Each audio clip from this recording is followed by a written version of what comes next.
Hello students, today we are going to discuss about new chapter excretion means excretory system.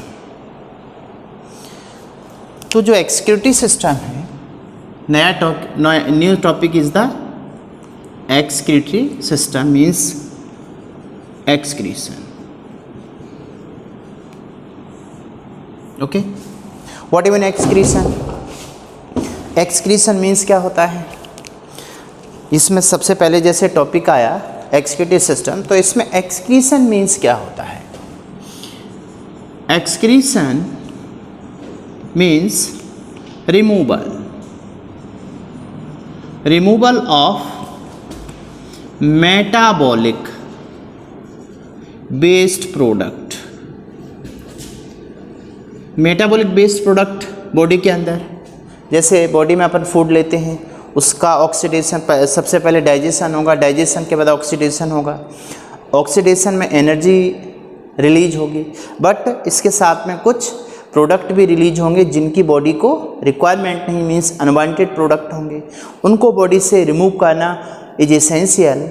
तो इसमें metabolic based product, अब ये जो metabolic based product होते हैं क्या क्या हो सकते हैं, किसके थ्रू प्रोड्यूस होते हैं?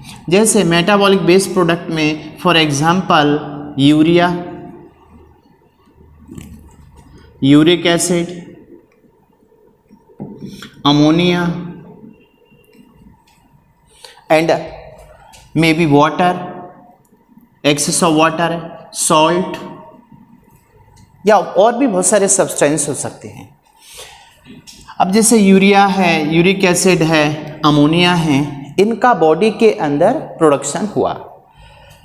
अब इनको बॉडी से रिमूव करना इसलिए ज़रूरी है कि बॉडी के अंदर का जो इंटरनल इन्वायरमेंट है, लाइक ब्लड है, लिम्फ है, फ्लूइड है, इनकी जो ऑस्मोलैरिटी है, इनके अंदर का जो कंसंट्रेशन है, उसको कांस्टेंट रहना जरूरी है। अदरवाइज मान लीजिए ये सब्सटेंस बॉडी के अंदर डिपॉजिट होते रहे तो बॉडी का जो इंटरनल इन्वायरमेंट है, जिसको होमियोस्टेसिस कहते हैं, वो डिस्टर्ब हो जाएगी।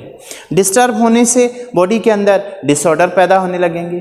तो इसलिए ज़रूरी ये हो जाता है इनको बॉडी से एलिमिनेट करना, means elimination, removal of the metabolic based product. अब जैसे यहाँ पर दूसरा, इसमें जैसे यूरिया है, यूरिक एसिड है, अमोनिया है, these are the nitrogenous based product. ये तीनों कैसे प्रोडक्ट हैं? Nitrogenous based product.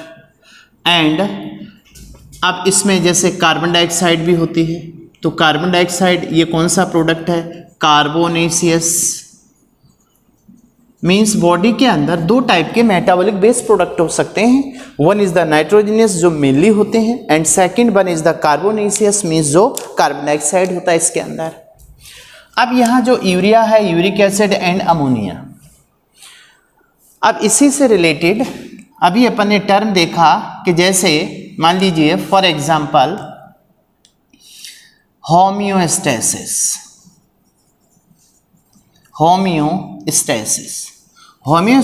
मीन्स होता है, देखिए इट मीन्स होमियोस्टेसिस का मतलब यहाँ पर क्या होगा? जो बॉडी का जो इंटरनल इन्वायरमेंट है, मीन्स इसमें मेंटेनेंस ऑफ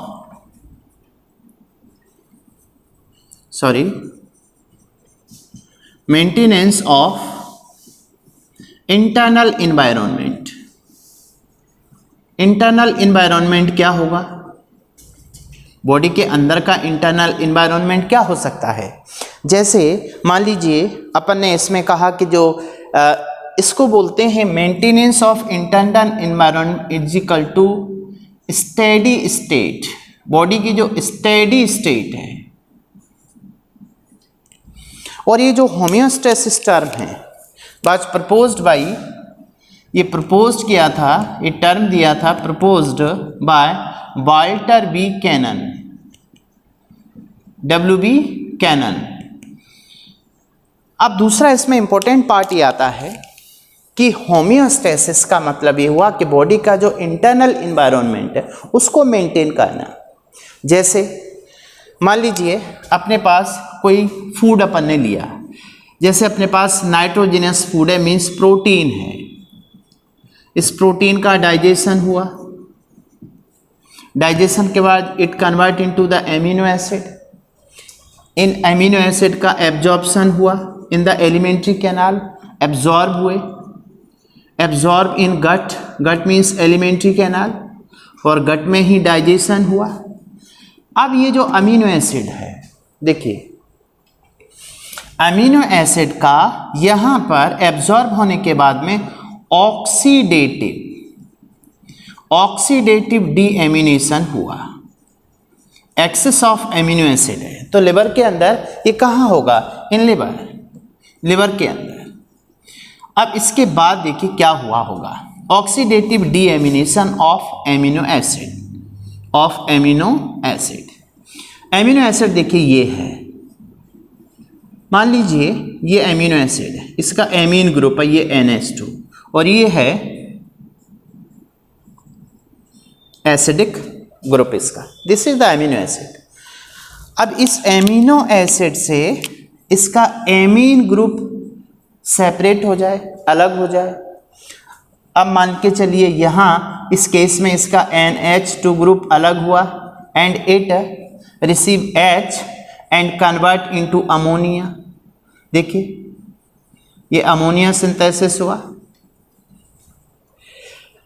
मीन्स डाइजेशन हुआ प्रोटीन का, एमिनो एसिड में कन्वर्ट हुई, सिंपल फॉर्म ब्रेकडाउन हुआ, एब्जॉर्ब हुआ, लिवर में एक्सेस ऑफ एमिनो एसिड है तो डीएमिनेशन हुआ, एमीन ग्रुप सेपरेट हुआ और वो H से बाइंड होकर के अमोनिया फॉर्म किया। तो ammonia is the nitrogenous base product. अब दूसरा, ये जो अमोनिया है, इस अमोनिया को बॉडी से एलिमिनेट नहीं कर सकते ह्यूमन बीइंग्स में। Ammonia get convert into urea, NH2CONH2, this is urea. ये यूरिया का फॉर्मेशन भी कहाँ होगा, इन लिवर। आगे पढ़ेंगे इस बात को। तो लिवर के अंदर यूरिया सिंथेसाइज हुआ। अब देखिए ये लेस टॉक्सिक है, less toxic means 1 lakh time. Ammonia से 1 लाख गुना लेस टॉक्सिक होता है यूरिया, मीन्स अमोनिया यूरिया से 1 लाख टाइम मोर टॉक्सिक होती है। तो बॉडी के अंदर ऐसे सब्सटेंस को एलिमिनेट नहीं कर सकते जो टॉक्सिक हैं, अदरवाइज वो ब्लड में टॉक्सिसिटी प्रोड्यूस करेगा जिससे बॉडी की होमियोस्टेसिस बिगड़ जाएगी। तो in such case ammonia convert into urea, इसके लिए लिवर में यूरिया साइकिल होती है, ये ऐड होती है plus CO2, then it convert into the urea and अब ये यूरिया ब्लड में आएगा और इस ब्लड के थ्रू इसको रिमूव फ्रॉम, eliminate from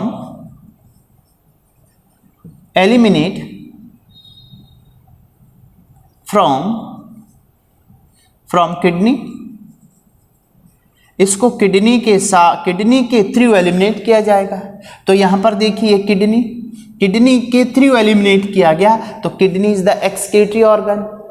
तो इसका मतलब ये हुआ कि अपन जो फूड लेते हैं, फॉर एग्जांपल प्रोटीन लिया, तो प्रोटीन के डाइजेशन से एमिनो एसिड बना, उस एमिनो एसिड का डीएमिनेशन हुआ, डीएमिनेशन के बाद में अमोनिया प्रोड्यूस हुई, ammonia get convert into urea because urea is the less toxic than the ammonia, about 1 lakh times less toxic, and this urea from liver with the help of plasma, यहाँ plasma के through इसको transport किया जाएगा blood के through kidney तक, और kidney में इसका अल्ट्राफिल्ट्रेशन होगा और इस किडनी के अंदर प्रोड्यूस होगा यूरिन के साथ में urine about 1.5 litre per day urine का फॉर्मेशन अपनी बॉडी में कितना होता है, 1.5 लीटर, और इस यूरिन के साथ में urea near about 25 to 30 gram urea eliminate, ये बॉडी से एलिमिनेट हो गया। ओके, तो पहला केस इसमें हुआ कि बॉडी में अपन जो फूड इनटेक करते हैं उसके थ्रू प्रोड्यूस होते हैं प्रोडक्ट, मेटाबॉलिक प्रोडक्ट।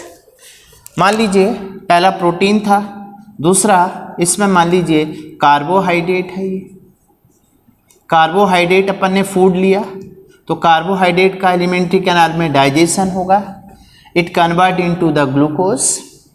अब ये जो ग्लूकोज है, इस ग्लूकोज का सेल के अंदर मेटाबॉलिज्म होगा, means oxidation in cell. Oxidation से एनर्जी के साथ में क्या रिलीज होगा, CO2 plus H2। Access of H2 है तो बॉडी से एलिमिनेट किया जाएगा। अब यहाँ जो H2 है वाटर है, this water is the metabolic water. इस वाटर को मेटाबॉलिक वाटर बोलते हैं, जो बॉडी में नियर अबाउट 10% बॉडी की जो रिक्वायरमेंट है उसको फुलफिल करता है, 10% मेटाबॉलिक वाटर। तो यहाँ जो सिंपल केस था, what is excretion. Excretion means होता है removal of the metabolic based product. These are the mainly nitrogenous based होते हैं and few are the carbonaceous होते हैं, कार्बन डाइऑक्साइड। अब जैसे कार्बन डाइऑक्साइड है तो यहाँ कार्बन डाइऑक्साइड को वापस वीनस ब्लड में लाया जाएगा, वीनस ब्लड में as a compound, means venous blood में CO2 कंपाउंड फॉर्म में आती है। इसमें 93% CO2 एज कंपाउंड और रिमेनिंग 7% CO2 इन डिजॉल्व, ये डिजॉल्व होती है इन प्लाज्मा। अब उसके बाद इसको ट्रांसपोर्ट किया जाता है टुवर्ड्स लंग्स। ये लंग्स दूसरा एक्सक्रीटरी ऑर्गन हो गया और इसे अपन एक्सपायर्ड करते हैं। तो सिंपल केस यहाँ पर डिफाइन हुआ, what is the excretion. Excretion means removal of the metabolic based product. वो मेटाबॉलिक बेस्ड प्रोडक्ट जिनको अपन ने फूड के साथ इनटेक किया था, मीन्स लंग्स के थ्रू अपन ने CO2 को रिमूव कर दिया। अब देखिए दो टर्म यहाँ क्लियर हो गए, one is the excretion and second one is the homeostasis. Homeostasis का मतलब है बॉडी के अंदर जो इंटरनल इन्वायरमेंट है उसके अंदर इनका कॉन्सेंट्रेशन ना बढ़ जाए एक्सक्रीटिव प्रोडक्ट का, लाइक यूरिया, लाइक CO2। तो इनको रिमूव करते रहने से बॉडी के अंदर जैसे फॉर एग्जांपल यहाँ पर अपन बात करते हैं यूरिया को लेके। प्लाज्मा के अंदर normal concentration of the urea 18 to 40 milligram पर 100 ml। 100 ml ब्लड है, उसके अंदर ऑलवेज 18 से 40 मिलीग्राम यूरिया प्रेजेंट रहता है अपने ब्लड के अंदर। अब देखिए यूरिया को एलिमिनेट भी करते हैं अपन, बट बॉडी में रिटेन करके भी रखते हैं। क्यों? क्योंकि बॉडी का जो फॉर एग्जांपल अपना जो ब्लड है उस ब्लड की ऑस्मोलैरिटी को भी मेंटेन करके रखना है। 18 to 40 मिलीग्राम पर 100 बचता है यूरिया। कब? जब अपन पर डे बॉडी से एलिमिनेट करते हैं 25 to 30। तो इसका मतलब अपनी ब्लड के अंदर यूरिया का एक्सेस नहीं हो पाया, पर डे अपन ने एलिमिनेट कर दिया उसको, ठीक है। तो इसको अपन होम्योस्टेसिस नाम दे देंगे। अब मान के चलिए कोई डिसऑर्डर आ जाए, किडनी के अंदर यूरिया एलिमिनेट नहीं हो पा रहा, तो ब्लड में यूरिया लेवल बढ़ेगा, uraemia means disorder, means homeostasis disturb हो गई। तो टू मेंटेन द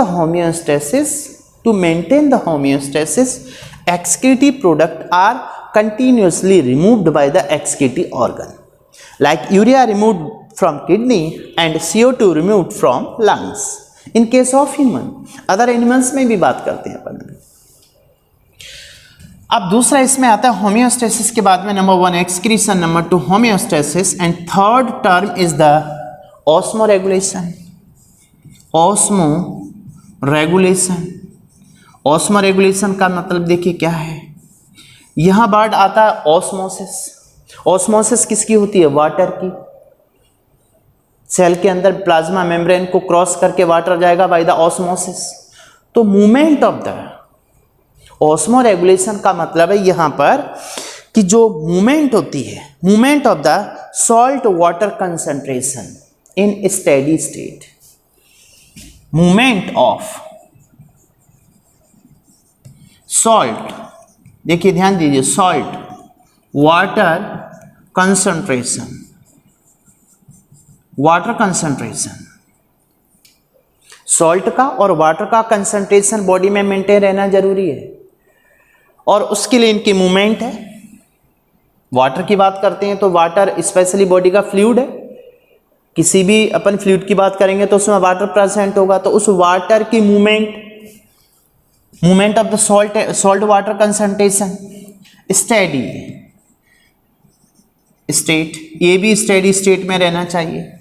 जैसे अपन बात करते हैं, यहाँ पे अपन देखें अपना जैसे प्लाज्मा है या ब्लड है, प्लाज्मा है या ब्लड है, तो plasma and blood, actually blood का ही पार्ट प्लाज्मा है, blood is equal to cells plus plasma, तो मेन जो लिक्विड पार्ट है वो प्लाज्मा है जिसके अंदर वाटर है, 90% to 95% वाटर है। साथ में ब्लड के अंदर सॉल्ट भी है, क्योंकि अपना ब्लड का pH 7.4 होता है। अपनी बॉडी के अंदर सॉल्ट की रिक्वायरमेंट है बॉडी सेल को मेटाबॉलिज्म के लिए। दूसरा वाटर जरूरी है, तो वाटर की मूवमेंट, और अब अपन बात करते हैं स्टेडी स्टेट में ऑस्मोरेगुलेशन। फॉर एग्जाम्पल मान लीजिए जैसे ब्लड है, ये जो ब्लड है, blood is equal to 300 milli osmole per litre, blood की osmolarity 300 milli osmole per litre है, ये स्टेडी स्टेट है, इससे कम ज़्यादा नहीं होना चाहिए। अब जो ऑस्मोरेगुलेशन है अपनी बॉडी के अंदर osmoregulatory centre are found in the hypothalamus, but osmoregulatory organ जिससे ऑस्मोरेगुलेशन होता है बॉडी के अंदर, बॉडी के इनसाइड सॉल्ट एंड वाटर को रेगुलेट किया जाता है, उसका कंसंट्रेशन मेंटेन करके रखा जाता है। तो उसके लिए किडनी है, देखिए किडनी के थ्रू यूरिन रिमूव किया 1.5 लीटर। अब सोचिए 1.5 लीटर से यूरिन ज़्यादा एलिमिनेट हो जाए तो बॉडी में पानी की कमी हो जाएगी, होमियोस्टेसिस डिस्टर्ब हो जाएगा। तो यहाँ पर ये जो ऑस्मोरेगुलेशन है, osmoregulation means osmoregulation is controlled by kidney. अब किडनी में किसके थ्रू? किडनी। अब किडनी में दो हार्मोन होते हैं with the help of ADH and aldosterone. ADH and aldosterone के थ्रू रेगुलेट किया जाता है ऑस्मोरेगुलेशन को, मीन्स सॉल्ट को और वाटर को रेगुलेट करने के लिए दो हार्मोन्स होते हैं ADH एंड एल्डोस्टेरोन। इसके लिए अपन किडनी में देखेंगे रास सिस्टम होता है, renin angiotensinogen aldosterone, renin angiotensinogen aldosterone, RAS. तो ADH एंड एल्डोस्टेरोन, देखिए क्या, थोड़ा सिंपल समझ लीजिए। ADH का काम होता है H2O का एब्जॉर्प्शन, और एल्डोस्टेरोन का काम होता है सॉल्ट एब्जॉर्प्शन, सॉल्ट को एब्जॉर्ब करना। क्योंकि देखिए यूरिन है, यूरिन में वाटर प्लस सॉल्ट दोनों एलिमिनेट हो रहे हैं। अब आप सोचिए, मान लीजिए एक कंडीशन ऐसी है जिसमें ADH कम हो जाए, फॉर एग्जांपल ADH कम हो जाए तो वाटर का एलिमिनेशन ज़्यादा होगा। जब ADH का एब्जॉर्प्शन कम होगा, मान लीजिए डाइल्यूट यूरिन है, फॉर एग्जांपल आपसे कहा जाए यहाँ पर देखिए, ये मान लीजिए यूरिन की बात करें तो डाइल्यूट यूरिन है, दो कंडीशन है अपने सामने, डाइल्यूट यूरिन है तो डाइल्यूट यूरिन में क्या होगा, H2O ज़्यादा होगा, सॉल्ट कम होगा, ठीक, सॉल्ट का लेवल कम होगा। और ऐसा डाइल्यूट यूरिन कब होता है? In cold climate, cold climate. सर्दियों में आप देखते हैं आपका यूरिन आउटपुट ज़्यादा है, मीन्स बॉडी उस समय बॉडी में वाटर की उतनी नीड नहीं है, कोल्ड कंडीशन है, स्वेटिंग नहीं हो रही, बॉडी के अंदर वाटर ज़्यादा एक्सेस में डिपॉजिट हो रहा है, तो ऐसे में उसे बॉडी से रिमूव करना होगा। अदरवाइज क्या अफेक्ट हो जाएगी, ऑस्मोलैरिटी। इसको 300 मेंटेन करके रखना है, स्टेडी स्टेट में रखना है, स्थिर रखना है उसको।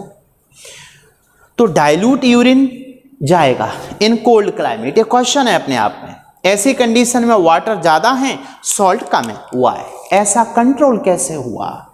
तो देखिए, water absorption by the ADH।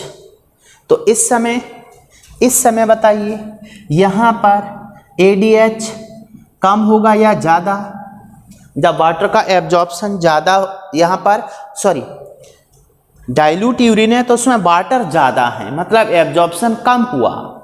Absorption कम हुआ मतलब ADH का लेवल कम है, तो यहाँ पर ADH सीक्रेशन डिक्रीज हो गया। और सॉल्ट कम है, इट मीन्स सॉल्ट का एब्जॉर्प्शन ज़्यादा हो गया। तो यहाँ पर एल्डोस्टेरॉन, बताइए एल्डोस्टेरॉन क्या होगा? एल्डोस्टेरॉन का सीक्रेशन ज़्यादा होगा। तो ये दो कंडीशन यहाँ पे प्रिपेयर हो गई, ये हार्मोन का लेवल हुआ फॉर द डाइल्यूट यूरिन। अब चलिए हॉट क्लाइमेट में आ जाते हैं अपन, गर्मियों में आ जाते हैं, समर कंडीशन में देखते हैं क्या होता है। तो स्वेटिंग हो रही होती है बॉडी से, बॉडी टेम्परेचर मेंटेन करने के लिए वाटर की रिक्वायरमेंट ज़्यादा होती है। तो वहाँ पर मान लीजिए कॉन्सनट्रेटेड यूरिन है, ठीक है, ये कॉन्सनट्रेटेड यूरिन है। तो ऐसी कंडीशन में वाटर तो इसमें कम होगा और सॉल्ट ज़्यादा होंगे। देखा होगा गर्मियों में यूरिन थोड़ा सा ज़्यादा पीला होता है, कॉन्सनट्रेटेड होता है, वाटर कम है, सॉल्ट ज़्यादा है। तो बताइए इसके लिए यहाँ पर ADH का सीक्रेशन क्या होगा और एल्डोस्टेरॉन का सीक्रेशन क्या होगा? ADH एंटी डायूरेटिक हार्मोन नाम से क्लियर है, ये हाइपोथैलेमस से सीक्रेट होता है, stored in the posterior pituitary. तो जब भी बॉडी की देखिए कंसंट्रेटेड यूरिन है, इसका मतलब बॉडी के अंदर पानी कम है, तो ऑस्मोलैरिटी अफेक्ट हुई, डिस्टर्ब हुई, ऑस्मोरेगुलेटरी सेंटर हाइपोथैलेमस को इम्पल्स गया और वहां से सीक्रेट हुआ ADH। अब वाटर कम है तो इसका मतलब ADH का सीक्रेशन ज़्यादा हो गया होगा, एल्डोस्टेरॉन का सीक्रेशन कम हुआ होगा। ये दो कंडीशन फॉलो करती हैं किस में? जब यूरिन कैसा होता है, कॉन्सनट्रेटेड। ये कंडीशन क्या होगी? हॉट क्लाइमेट है। मुझे लगता है बात समझ आ रही होगी। तो अब आप देखिए यहाँ दोनों कंडीशन थी, यहाँ पे इस कंडीशन में ऑस्मोलैरिटी को मेंटेन किया गया। So osmoregulatory centre are found in. अगला क्वेश्चन इसमें आता है, osmoregulatory centre found in hypothalamus. ये थोड़ा जनरल इंट्रोडक्शन इसमें याद रखिए। This is about the osmo regulation.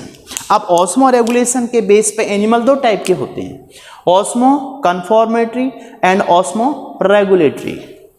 Osmo regulation के बेस पे एनिमल दो टाइप की होती हैं, यदि अपन यहाँ बात कर सकते हैं, या चलिए इसमें एक है osmoregulatory and osmoconformer. तो osmoregulatory and osmoconformer का मतलब समझिए। ऑस्मो रेगुलेटर का मतलब है जो अपनी ऑस्मोलैरिटी को मेंटेन कर सके, रेगुलेट कर सके। मीन्स इनकी जो बॉडी की स्टेडी स्टेट है, बॉडी फ्लूइड की जो स्टेडी स्टेट है वो कांस्टेंट रहती है। इसमें एग्जाम्पल कौन कौन से आते हैं वो याद रखिए। इसमें आएगा वर्टिब्रेट, मोस्ट ऑफ वर्टिब्रेट आएंगे। अब एक्सेप्शन इसमें आता है, एक्सेप्ट हैगफिश। हैगफिश को छोड़ दो तो बाकी के सभी वर्टिब्रेट ऑस्मो रेगुलेटरी होते हैं। ऑस्मो कन्फॉर्मर का मतलब है इनकी बॉडी का जो कंसंट्रेशन है वो वेरिएबल होता है according to surrounding atmosphere. Surrounding atmosphere के अकॉर्डिंग उनकी बॉडी कांस्टेंट नहीं रहती, अंदर इनका जो बॉडी फ्लूइड कंसंट्रेशन है। तो ऐसे में उनको ज़्यादा एनर्जी वेस्ट करनी पड़ती है, मींस ये उतने ज़्यादा एक्टिव नहीं होते। तो इसमें एक्चुअल में जो एक्वेटिक मींस मैराइन